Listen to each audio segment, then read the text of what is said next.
Frères et sœurs, nous saluons dans le nom de Jésus et nous remercions le Seigneur qui va nous opportunités pour nous capables de rentrer la caillou dans l'émission de prédilection, émission qu'on remet, en émission de partage, en émission côté que nous capable d'apprendre sagesse et connaissance divine.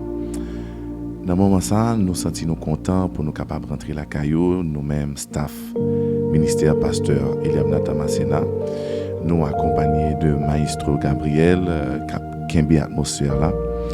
Et matin, avant que nous débutions l'émission, nous fait un coup de prière pour nous capables de remercier le Seigneur qui bat nos opportunités, pour nous capables là, à nous prier ensemble.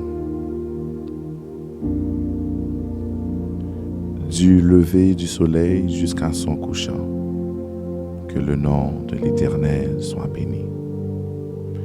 Père, nous bénissons, nous salmodions, nous te remercions pour grâce, pour amour, pour fidélité dans la vie. Nous te remercions de ce que vous nous grâce pour nous capables de parler de nous-mêmes, pour nous capables de rentrer dans le moment d'enseignement. Nous demandons qu'on capable d'utiliser nous, que nous capables de canal par lequel on va déverser grâce dans la vie chaque monde qui dans des émissions ça au nom de Jésus. Amen. Alléluia.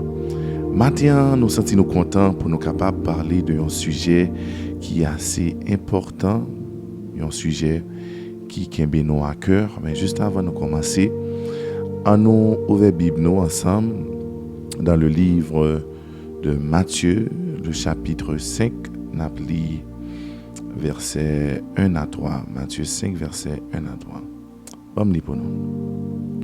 Voyant la foule, Jésus monta sur la montagne et après qu'il se fut assis, ses disciples s'approchèrent de lui. Puis, ayant ouvert la bouche, il les enseigna et dit : Heureux les pauvres en esprit, car le royaume des cieux est à eux. Heureux les pauvres en esprit, car le royaume des cieux est à eux. Frères et sœurs, nous voulons parler au matin des pauvres en esprit. Côté que Jésus, lorsque il est monté sur la montagne, là, que Matthieu 5 dit nous, les chita avec disciples et les pral commencer moment d'enseignement, même gens ou même qui branchent en online là. Même qui en ligne, nous parlons d'enseignement enseignement ça. Jésus va commencer avec un enseignement selon un langage théologique là. Il y aurait le sermon sur la montagne ou les béatitudes. Jésus va parler et dans le commencement, chaque attribution libérale bail, épreuve ou bien tribulation, il pral dit heureux. Mais je dis nous pral parler du troisième verset à côté que Jésus a dit heureux les pauvres en esprit, car le royaume des cieux est à eux. Heureux les pauvres en esprit, car le royaume des cieux est à eux. Frères et sœurs, nous remet un mot hébreu qui parlait de pauvres, qui c'est anawin. Anawin. A-N-A-W-I-N-E. Anawin. Et mot ça, dans la traduction hébraïque, là, nous joignons dans un pile psaume, dans un pile écrit prophétique, qui veut dire ceux ou celles qui sont courbés. Ceux qui sont courbés. Et lorsque Jésus-Christ dit « Heureux les pauvres en esprit », nous est que Jésus voulait parler de humilité. Nous connaissons que la Bible en soi explique nous que la pauvreté n'est pas une vertu. Il y a un monde qui est pauvre, pas rapprocher le plus près du royaume bon Dieu que y a un monde qui est riche. Pas oublier important, c'est pour capable gagner Jésus comme maître et seigneur sur la vie. Et nous voulons exhorter chaque grand monde que pauvreté par rapprocher au plus de bon Dieu. De même que richesse par rapprocher au plus de bon Dieu. Donc, nous voulons pour comprendre que la pauvreté ne garantit pas la spiritualité. Et Jésus voulait dire nous tout que la richesse pas voulait dire que ou non point de spiritualité qui proche mon Dieu. Donc, Jésus, quand il dit heureux les pauvres en esprit. Donc, qui ça veut dire? Qui ça interpelle l'esprit nous pour nous capables de penser? Psaume 22, verset 17 dit nous, j'invite les humbles qu'ils mangent à leur faim. Très souvent, il y a un monde qui est humble. Très souvent, il y a un monde qui a cherché bon Dieu dans l'humilité. C'est un monde qui est courbé. C'est un monde qui est sous dépendance totale bon Dieu. Et Psaume 40, verset 18 dit, moi je suis pauvre et malheureux, mais le Seigneur me témoigne son estime. Dans l'autre version, le Seigneur pense à moi. Et il continue pour dire, mon secours et ma sécurité, c'est toi. Frère et sœur, pauvreté n'a pas l'air. Ce n'est pas un monde qui est démuni, ce n'est pas un monde qui a passé misère, ce n'est pas un monde qui est dans l'incapacité pour subvenir à besoin. Ce n'est pas un monde qui a passé des moments noirs, des moments de déboire. Mais pauvreté n'a pas l'air. C'est une pauvreté spirituelle. Pauvreté que n'a pas l'air. Lorsque nous dit un pauvre en esprit, lorsque Jésus dit ça, c'est une personne qui libérée de trois grands points. Une personne qui libérée premièrement de l'esprit du monde, une personne qui libérée de la religiosité et une personne qui libérée de l'esprit du mal. Premièrement, il y a un monde qui est libéré de l'esprit du monde. La Bible encourage nous à confesser la prospérité. Et c'est ça que fait dans 3 Jean 1, verset 2. Il dit, bien-aimé, je souhaite que tu prospères à tous égards et sois en bonne santé, comme prospère l'état de ton âme. Donc, il est toujours bon pour nous capables de vivre dans la prospérité, dans l'abondance, dans même surabondance. Parce que, on toujours aimé dire ça. Il y a un monde qui vient de croire pour nourrir tête, il y a un monde qui vient de croire pour vêtir. Il y a un monde qui vient de croire pour l'habiller, excusez. Il y a un monde qui vient de croire pour lui subvenir à besoins familiaux. C'est un monde qui a des buts de prière, il n'est pas présenté devant mon Dieu. Nous sommes capables, par exemple, là, nous-mêmes en Haïti, nous sommes capables de monde prier pour courant, monde prier pour manger, alors que ça, c'est des besoins qui sont normaux pour nous capables de gagner. Mais nous aimons tout apôtre Paul qui certifiait que la richesse n'est pas toujours un signe de bénédiction. Apôtre Paul il dit lui-même, moi qu'on satisfait dans disette comme moi satisfait dans abondance. Donc la prospérité ne se mesure pas seulement dans la richesse financière ou économique, mais la richesse est capable de mesurer aussi dans la pauvreté. Ou capable pauvre et pourtant riche, parce que la richesse n'est pas seulement mesurée à quantité d'argent gagné, à quantité de richesse possédée, ou capable pauvre matériellement, mais riche spirituellement. Donc, lorsque nous parlons de la pauvreté spirituelle, nous voyons une vertu évangélique. Pas oublier que nous pas comprendre la pauvreté évangélique et la pauvreté spirituelle. En tant que monde qui suit Jésus-Christ, nous dépendons totalement de Jésus-Christ, nous dépendons de Dieu, nous dépendons du Saint-Esprit. Et c'est ça qui est pauvreté spirituelle. Pas de nous qui est capable de vivre en dehors de grâce, bon Dieu, de faveur, bon Dieu. de visitation de l'Esprit, bon Dieu. Et c'est ça qui est pauvreté spirituelle. Là. Donc, pauvreté évangélique, là, c'est un monde qui n'a pas accepté la bonne nouvelle. C'est un monde qui n'a pas accepté l'évangile de grâce. Donc, nous voulons, à partir de l'enseignement, ça, pour retirer mentalité, si là, il y a des gens qui pensaient, premièrement, quand j'aurai un bon travail, eh bien, je serai heureux. Il y a des gens qui disent, bon, quand j'aurai un bon partenaire, alors, j'aurai la joie. Il y a des gens qui disent, quand j'aurai des enfants, eh bien, je vais le bonheur. Mais je voulais dire que vraie paix intérieure, vraie joie, vrai bonheur, les pas dépendent de sort gagné, les dépendent de sort yé. Et la vraie joie lie dans Jésus-Christ seulement. La paix d'esprit, quiétude d'esprit, la joie qui va durer même dans l'éternité. Lie dans Jésus-Christ seulement. Donc, pas mettez la vie pour dire que lorsque j'ai un bon travail, lorsque j'ai $1 million, lorsque j'ai une belle machine, donc je suis heureux. Donc, la joie, c'est Jésus-Christ qui est capable de bailler. Et il n'y a pas existé bonheur en dehors de Jésus-Christ.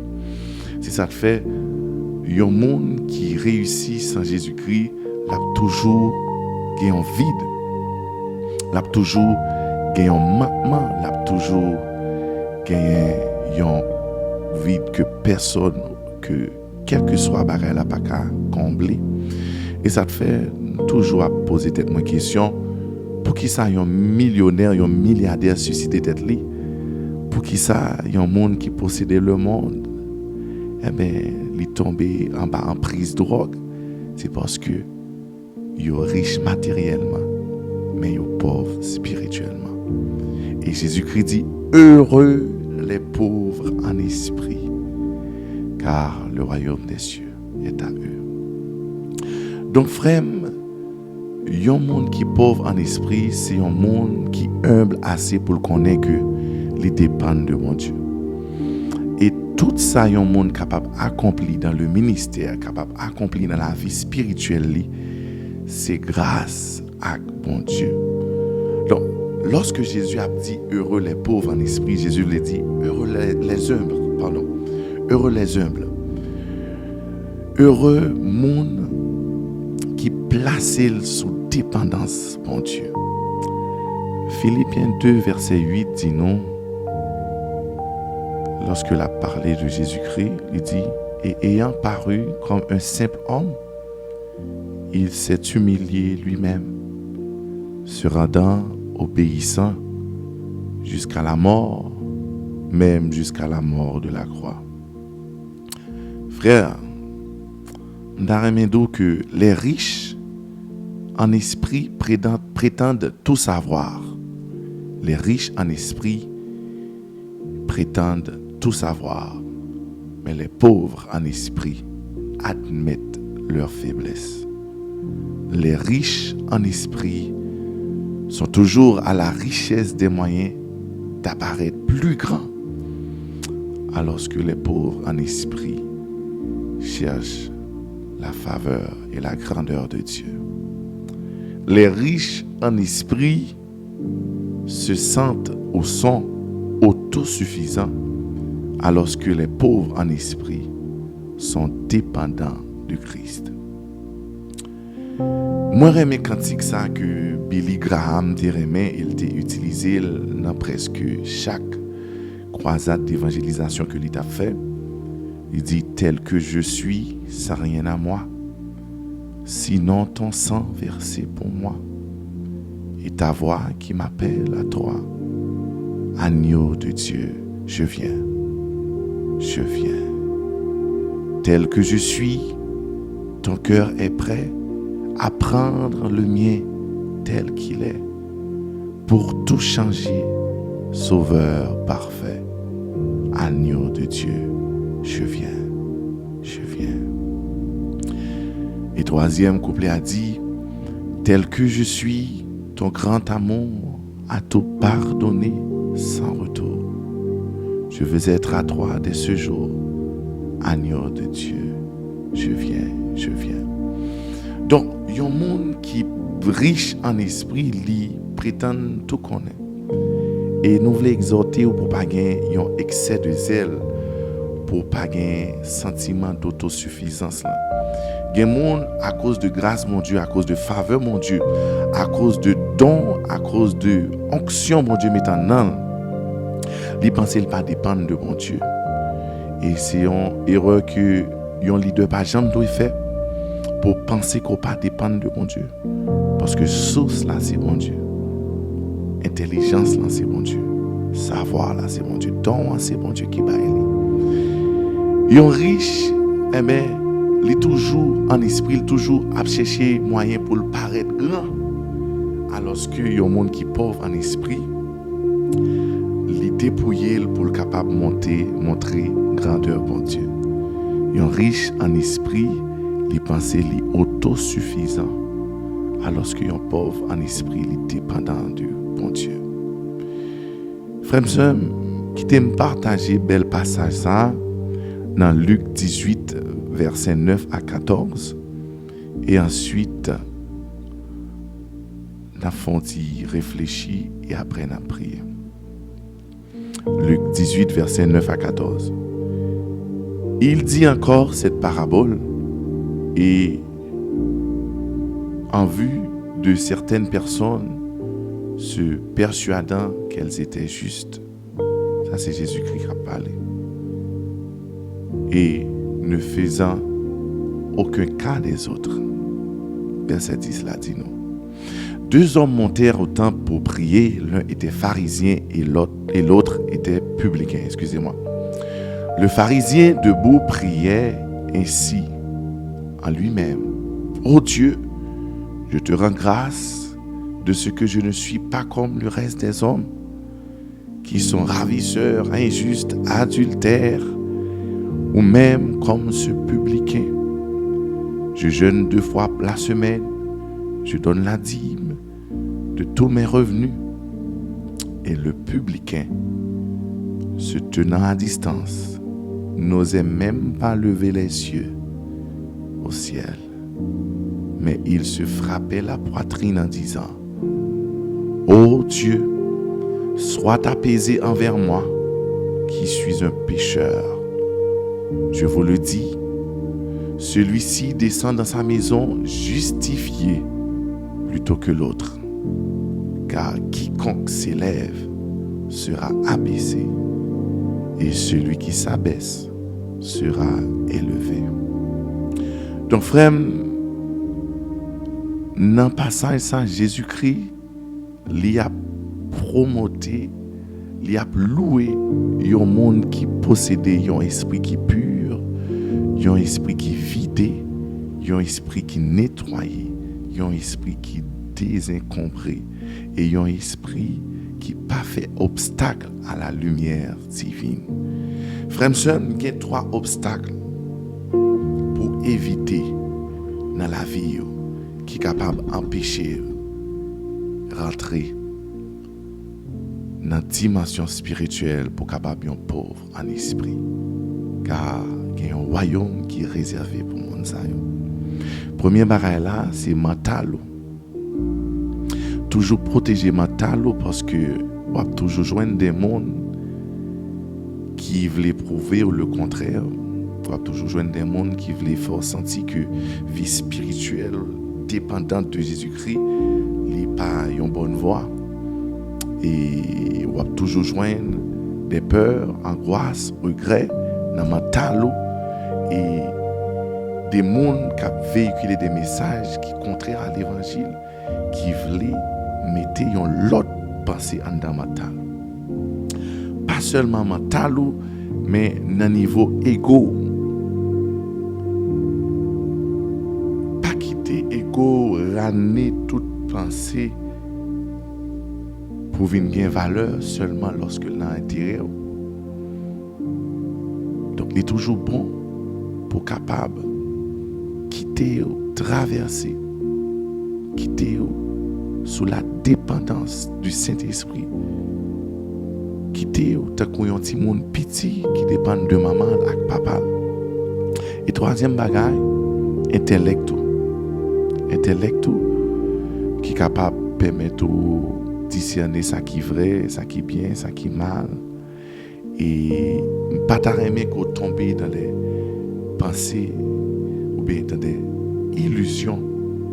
Ça est capable de faire obstacle pour pas gagner un esprit qui est pur, qui est vide et qui est nettoyé. Nous allons prier. Nous allons prier. La parole de Dieu dit: heureux les pauvres en esprit. Et thème hébraïque là, c'est Anawin. Côté Anawin, monde qui dépend de mon Dieu. Monde qui est toujours dans la prière. Même Jean Jésus-Christ. Jésus-Christ était 100% Dieu, 100% homme.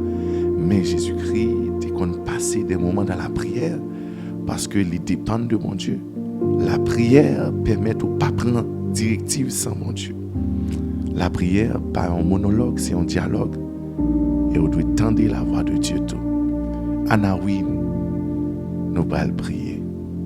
Nous allons demander bon Dieu pour être capable toujours qu'aimer nous. Pour nous capables des pauvres en esprit.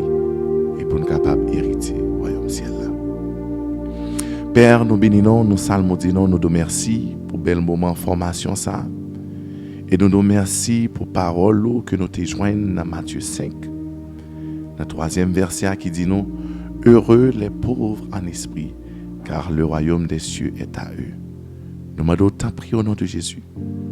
Tout esprit de fierté, tout esprit qui fait nous sentir grands, qui fait nous sentir nous avons trop de valeur, tout esprit qui voulait retirer humilité dans la vie, nous, qui est capable de tomber, nous déclarer au nom de Jésus, qu'on est capable, alléluia, placer nous sous la dépendance totale de ton esprit.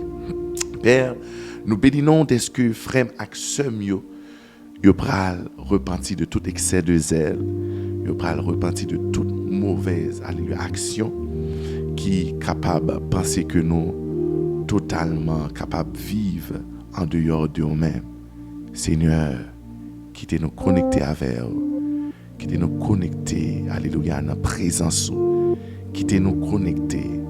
Pas quitter nous tant que des pharisiens qui ont prié, qui pensaient nous fin rencontrer ensemble avec eux, nous fin connaître, nous pas besoin de l'autre bagage encore.